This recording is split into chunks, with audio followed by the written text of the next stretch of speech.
दोस्तों, हमास ने जो किया, जो आतंकवादी हमला इजराइल पर किया, दिस इज अनएक्सेप्टेबल, राइट। ये चीज कोई भी देश, कोई भी कम्युनिटी बर्दाश्त नहीं करेगी। हमास को इसकी सजा मिलनी ही चाहिए। एक मुंह तोड़ जवाब जो है वो हमास को मिलना ही चाहिए। इजराइल के लोग भी काफ़ी ज़्यादा गुस्से में हैं। वहाँ की सरकार, वहाँ के लोग जो हैं एक बहुत बड़ा बदला चाहते हैं। वो चाहते हैं कि हमास जो है वो हमेशा हमेशा के लिए ख़त्म हो जाए। इजराइल की सरकार ने भी अल्टीमेटम दे दिया है कि आप इवैक्यूएट स्टार्ट कर दीजिए, गाज़ा सिटी को खाली कीजिए।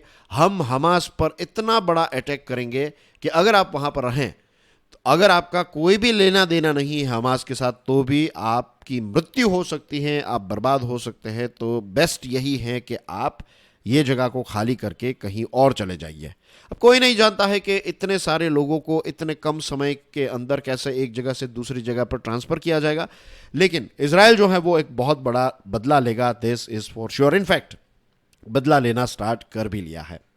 अब ये सारी चीज़ों के बीच में एक प्रश्न ये भी पैदा होता है कि लेट्स से कि हमास को अगर कुछ समय के लिए न्यूट्रलाइज कर दिया, तो क्या बेन्यामिन नेतन्याहू साहब जो हैं वो इजराइल के लोगों के सबसे बड़े हीरो हो जाएंगे? शायद नहीं। पता है क्यों? क्योंकि बहुत सारे लोगों का यह भी मानना है कि बेन्यामिन नेतन्याहू साहब जो हैं उनका पॉलिटिकल करियर जो है वो अब खत्म हो चुका है। एक बार ये युद्ध जो है वो समाप्त हो जाए, उसके बाद सबसे पहली चीज जो होगी दैट विल बी कि वो पावर में से चले जाएंगे। इजराइल के लोग जो हैं वो उनको पावर में से हटा देंगे, क्योंकि एक लंबे समय से इजराइल में इजराइल की सरकार के खिलाफ प्रोटेस्ट चल रहे हैं। लेकिन ये अभी जो युद्ध स्टार्ट हो गया है ना, तो इसकी वजह से लोग जो हैं वो, उनके सेंटिमेंट्स जो हैं वो हमास के प्रति बहुत नफरत भरे हुए हैं। फिलहाल उनकी नफरत जो है वो हमास के प्रति इतनी ज़्यादा है कि वो अभी कुछ समय के लिए बेन्यामिन नेतन्याहू को बर्दाश्त करने के लिए तैयार हैं। ऐसे सिचुएशन, ऐसे सेंटिमेंट्स इजराइल में बहुत सारी जगहों पर आपको देखने को मिल रहे हैं।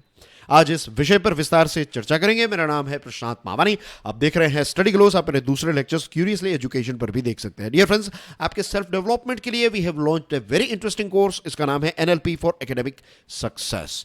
सबसे बड़ा प्रॉब्लम जो मैंने देखा है स्टूडेंट्स के अंदर, दैट इज प्रोक्रास्टिनेशन।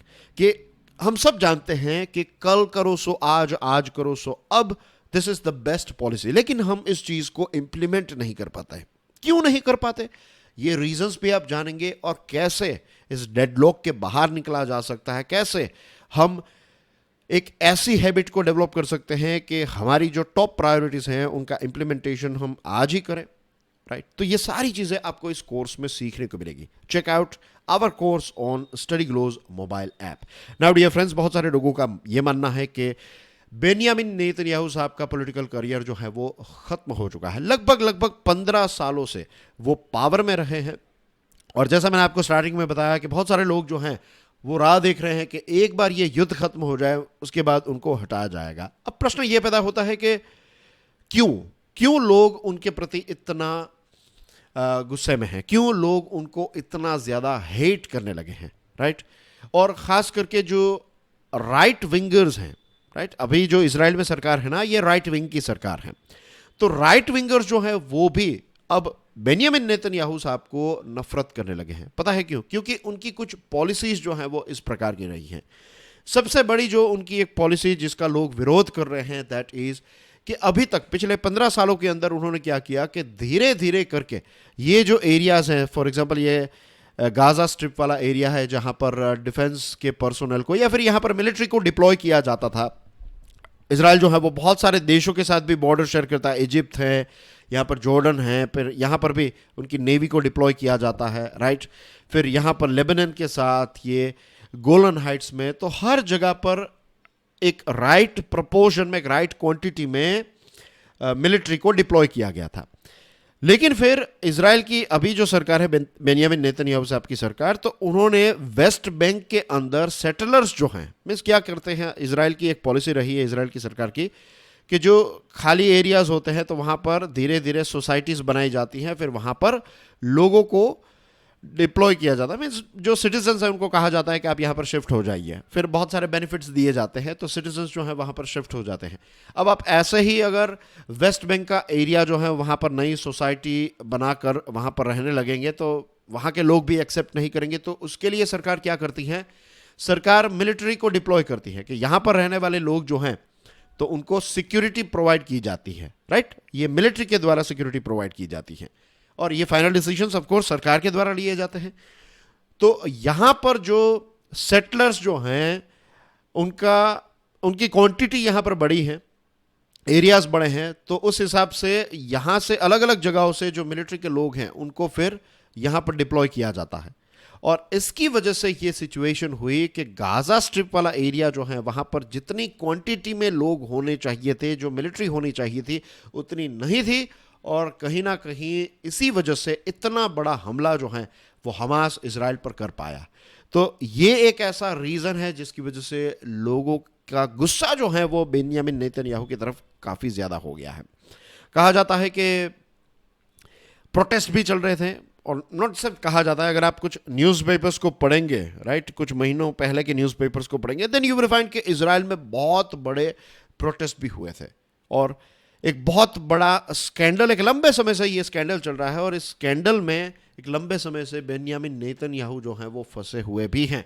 और ये है करप्शन का स्कैंडल। उन पर यह चार्ज है कि उन्होंने लाखों करोड़ों रुपए जो हैं वो करप्शन में हड़प लिए हैं। दूसरी जो चीज़ है जिसका विरोध वहाँ के सिर्फ नागरिक ही नहीं, वहाँ के जो सिक्योरिटी में काम करने वाले लोग हैं, इन द सेंस के जो टॉप लेवल सिक्योरिटी एनालिस्ट हैं, राइट, जिन्होंने एक लंबे समय से इजराइल एज ए कंट्री की सेवा की, राइट, तो टॉप ऑफिसर्स जो हैं वो भी इजराइल का विरोध, उसकी सरकार का विरोध कर रहे हैं। पता है क्यों? क्योंकि इजराइल की सरकार जो है वो कुछ नए रिफॉर्म्स लाना चाहती है। जुडिशियरी के पास जो पावर्स हैं, खास करके सुप्रीम कोर्ट के पास जो पावर हैं, ये पावर्स को कंट्रोल में लाना चाहती है और सारे पावर्स जो हैं वो अपने हाथों में लेना चाहती है। और लोगों का कहना यह है कि अगर ये चीज़ हो गई तो फिर इजराइल में डेमोक्रेटिक इंस्टीट्यूशंस जो हैं ये टूट जाएंगे और सरकार जो है उसके पास सारे पावर्स चले जाएंगे। बेसिकली इसमें सरकार ये कहना चाहती है कि लेट्स से कि अगर सुप्रीम कोर्ट ने कोई डिसीजन लिया, राइट, तो ये डिसीजन जो है इसको चेंज करने की ताकत भी पार्लियामेंट के पास हो। एक सिंपल मेजोरिटी से पार्लियामेंट अगर चाहे तो सुप्रीम कोर्ट के डिसीजन को रिजेक्ट कर सकती है।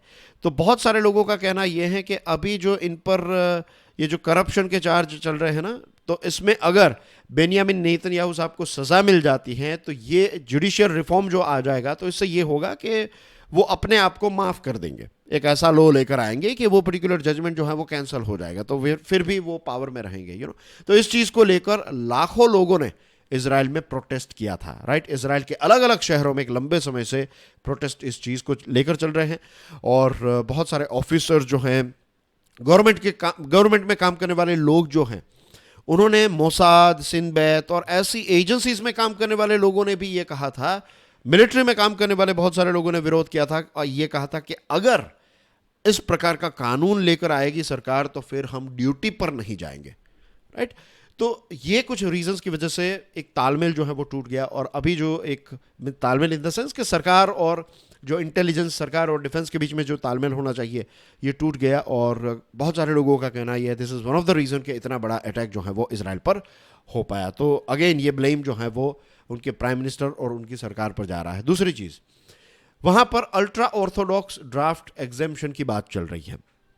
बेसिकली इजराइल में आप जानते हैं कि हर एक व्यक्ति जो है तो उनको कम से कम 2 साल जो है वो वहाँ के मिलिट्री को देने पड़ते हैं, ठीक है।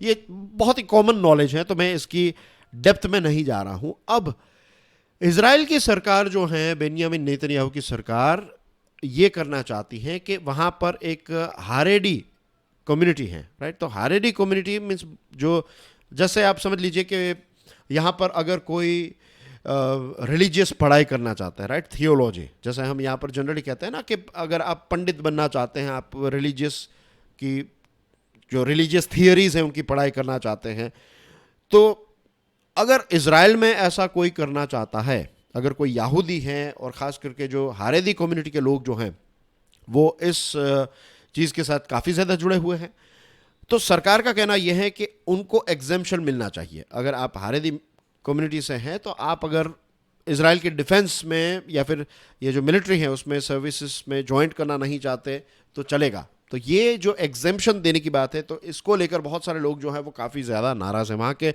लोगों का कहना यह है कि हारेदी कम्युनिटी के लोग जो हैं उनको भी सिक्योरिटी और सोशल बर्डन उठाना चाहिए, सारे बेनिफिट्स उनको मिल रहे हैं, ऐसा नहीं होगा, राइट? ऐसा दिस इज़ नॉट एक्सेप्टेबल। तो ये एक ऐसी चीज़ है जिसको लेकर भी वहाँ के लोग जो हैं वो काफ़ी ज़्यादा सरकार से नाराज़ हैं। इसी के साथ जिस प्रकार से वेस्ट बैंक में सेटलमेंट किए जा रहे हैं, राइट, सेटलर्स जो हैं वहाँ पर जैसे धीरे धीरे करके अलग अलग एरियाज जो हैं उनको कॉन्कर किया जा रहा है, और ये सारी चीज़ों की वजह से जो वेस्ट एशिया के दूसरे देश हैं, सऊदी अरेबिया, जॉर्डन एक्सेट्रा, अब ये कुछ ऐसे देश हैं जिनके रिलेशंस यूएसए के साथ काफ़ी अच्छे हैं। इजराइल के रिलेशंस भी यूएसए के साथ काफ़ी अच्छे हैं, लेकिन इजराइल की सरकार के कुछ गलत स्टेप्स की वजह से वेस्ट एशिया के देश और यूएसए के बीच में इश्यूज हो रहे हैं, और ऐसा हो सकता है कि यूएसए और इजराइल के रिलेशंस जो हैं ये ख़राब हो जाए।